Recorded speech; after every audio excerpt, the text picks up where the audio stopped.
Hey everyone. Hey, how exciting to be jumping into our podcast for this um, awesome topic. We have some special guests, but I'd love to just introduce a little bit about what we're going to be speaking about today.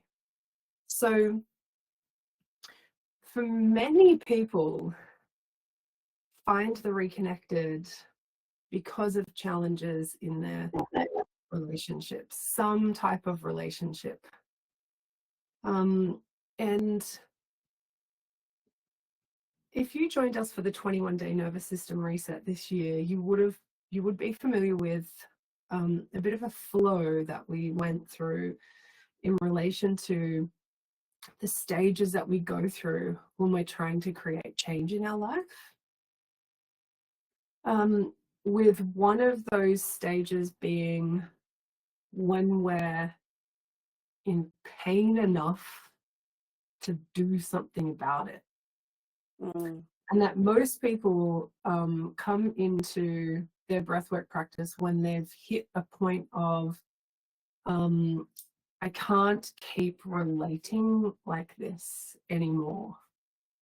Some people have come to breathwork out of inspiration and curiosity, but the vast majority of people come into breathwork when they're at a point where they are in a lot of pain. And I would say that the vast majority of people do come because of their close in relationships, either relationships with their kids or their partner or their parents or their family, or perhaps friendships. But usually those close in relationships are just not going the way that we want for them to go. And we've been talking, we've done quite a few podcasts now on just relationships in general. And we felt like it would be such a fun thing to do to welcome some of the incredible coaches at the Reconnected to just reflect on their journey, but also for us to get a bit of a sense of, or remember for ourselves, that change is a process, and to be able to maybe hear your story in another person's story, so you can have a bit of awareness drop in for you about where you might be at in that stage of change. So we're so lucky to have Erin and Belle and Tessa all here to just have a really amazing, juicy chat about relationships. I would love to just maybe welcome each of you to introduce yourself, and maybe, oh wow, how to start. Maybe the thing that got you to breathwork. Yeah. Let's start with you, Belle. Hey everyone, my name is Belle and I joined the Reconnected a few years ago, but what brought me to breathwork was probably I was in a phase of life. I had my son, he was about 2.5, 3 at the time, and I was doing everything that I had vowed not to do when I became a parent. I was super stressed, depressed, in that postpartum slump. And I found myself just yelling at him on a daily basis. And that's what happened to me when I was a child. My dad was that sort of typical, very Asian, traditional father who would just yell at me. So that's kind of what brought me to breathwork. And yeah, I absolutely love being a coach here at the Reconnected. And yeah, I'm so excited to share some of the wins and some of my process along the way. So great. Tessa, you want to share? Yeah, I came to breathwork as Eleanor mentioned, definitely in pain enough for things to change. My marriage had just ended. It was a relationship that had been I'd been in for 14 years and had my two beautiful kids with. I was 16 when we'd met, so it was like my entire teenage and adult life up until that point. And so, yeah, it felt like my life completely kind of ended and crumbled. And so I found breathwork during that time and sort of some of my darkest days. And it's completely sort of transformed my life and been an absolute, the biggest pivot I could ever have could never actually have even comprehended in my life, and completely changed it and transformed it in so many ways. So yeah, it's just opened up a whole new world. Amazing. And Erin. Hi, I'm Erin. I came to breathwork actually very similar to Val, what you were describing. I was the exact parent that I wanted to be for about the first year and a half of my daughter's life. And then it was like all hell broke loose. Very similar to your story, Val, like doing all the things I never wanted to do, all the things I swore I wouldn't ever do.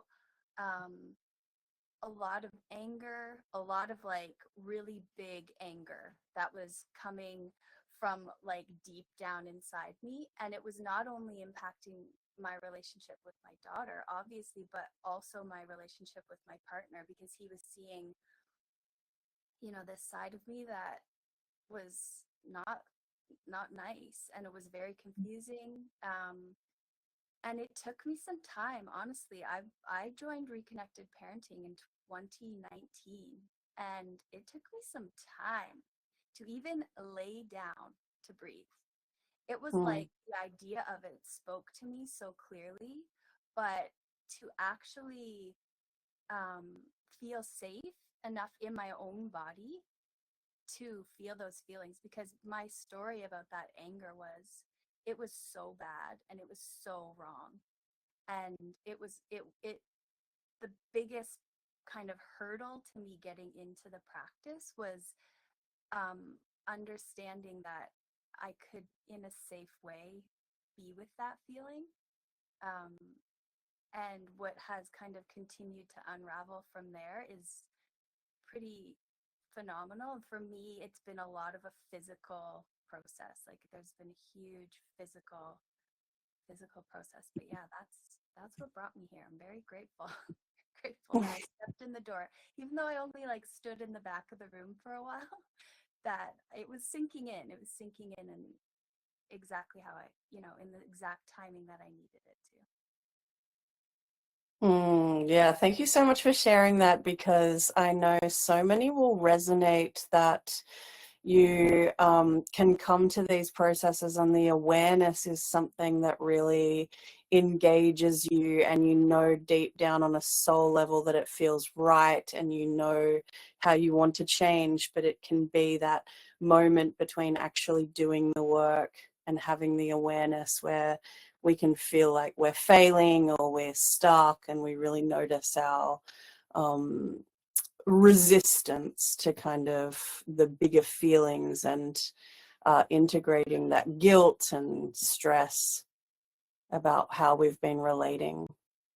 It's so nice to hear all of you just share so authentically and what brought you to breathwork, and to see your lovely faces. Yes.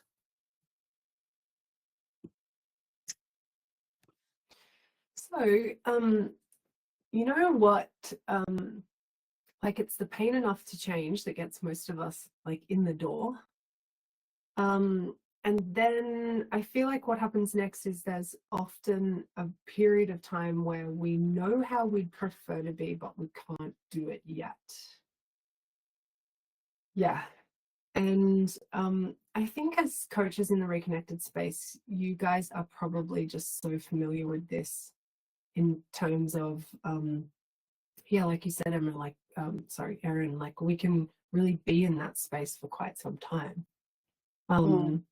And I think maybe the biggest challenge that people have in that area is making themselves wrong. But I would be really curious to just hear your thoughts on like kind of those beginning stages of change where maybe you've jumped in or you've said yes, or something has spoken to you, but and you've set all the intentions, but you just haven't yet been able to do the thing, like respond the way you want to. I'm curious, just any thoughts that come to mind about those early stages of a journey, a breathwork journey. Yeah. I think we can just popcorn. Yeah. Yeah, I would say for me, I could set the intentions, and I could kind of know where I wanted to go. And even as you were just saying this, Eleanor, I was so reminded. For me, it felt like it was one step forward, and I would see like maybe this little, glimmer, and then life would happen, and I would fall right back into that like well-worn pattern, and that would really veer me off track, because it was hard for me to understand that part of the process was going to be, it wasn't just going to be this really lovely smooth sailing in one direction. And what I've realized over time too is like those falling off track, it's the choice to get back on, it's the choice to keep breathing, to keep going, that was really the kind of turning point, I think, for me. Because I mean, I'm talking fall off track and like not do anything for 2 months. Like it would take me a while to come back. And so that's one area that gradually over time, that like getting back on track, and got shorter and shorter. But at first it was like very clunky. Was there a point in time, Erin, for you where it suddenly just stuck a bit more? Yeah, for sure. Mm. For sure it did. Or the space in between that and getting back was so small that it didn't even cause a blip in my confidence or my like focus or direction. It would just like become part of the same path. Yeah. I love that. Yeah, Bella, Tessa, did you get any sparks? Yeah, I'd love to share, Eleanor. I think when I came to breathwork, I came into contact with one of my core beliefs pretty quickly, and that was that I'm a failure. And I know where that came from. And, my dad, as I had said before, was a parent who, success had to look a certain way. And so when I didn't fit into that idea of success for him, I literally saw myself as a failure. And when I started my breathwork process, I realized how much I was shoulding myself to be in a different place, and as you said, making myself wrong for not being a better parent, for not being able to change the way, I had been parented. And that kind of kept me stuck for a period of time, for sure. And I think it was only when I really started just giving myself a bit of compassion and grace. And this is what I love about our style of breathwork as well, is that, we validate our whole process, and we can actually be with our whole process, our feelings and our emotions, and so when I could actually acknowledge and validate, I've been shoulding myself because my whole life I have been getting shoulded, and so when I was able to really see how big that was for me, it was like this big weight had been lifted off my shoulders. And for me, that was the point that I was able to be like, okay, so I'm right in the right place. I don't need to be anywhere else than where I'm at. My body and my nervous system is unwinding at the pace that it can. And from there, actually, I really experienced a big like phase of momentum in my process, because the more I came to validate myself and the beliefs that I had, the more I was able to really move forward.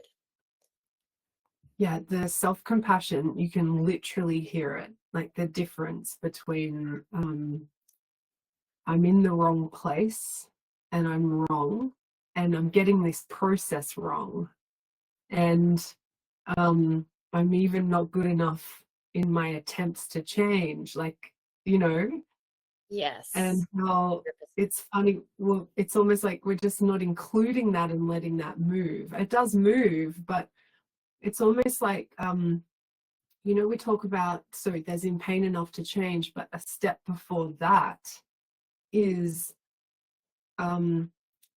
unconscious relating, which is where this is just how life is. I can't see the forest for the trees on this one. So it's like anger that brings you to want to create change, and pain enough around anger. But then actually the issue itself is the amount of pressure that you're putting on yourself to be different. And for that to move, it's a bit like it just has to play out until you can suddenly see it.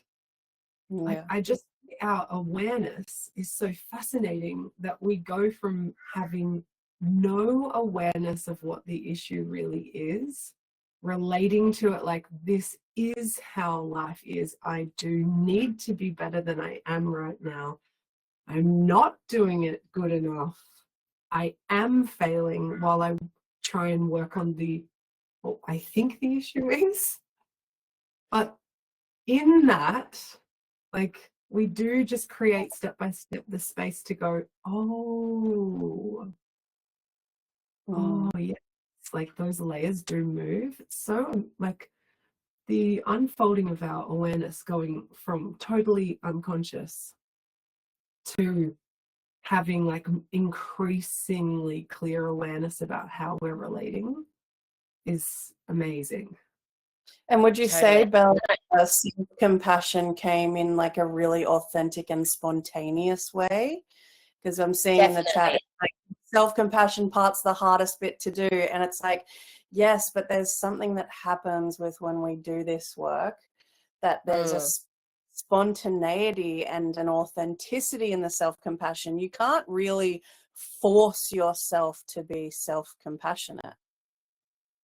No, definitely. And I think for me, it was at that point in time where I could see how big things had been for me growing up, you know, and by acknowledging that, because that wasn't acknowledged by my parents, you know, how big it was for me in my childhood. So when I could acknowledge that for myself, that's where the shift started.